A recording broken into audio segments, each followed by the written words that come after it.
Explain about your hometown or a beautiful place or a favorite place. These are some of the common questions I'm asked in IELTS examination. Hi guys, this is Kate from Let's Date Academy. Today we're going to learn some idioms to express a beautiful place or favorite spot you visited. Let's look.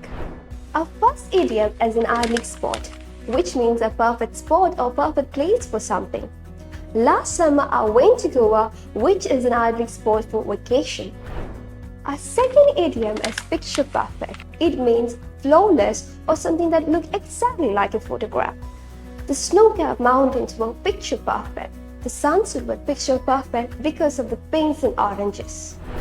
Our third idiom is a hidden gem, which means an unpopular or non-well-known place, nonetheless is an excellent spot to visit.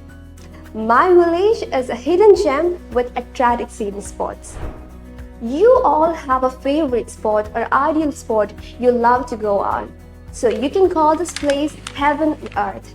I consider my home as heaven and earth because of the comfort and tranquility. So guys, these types of idioms can improve your IELTS band score. So try it out and impress your examiner. Bye-bye.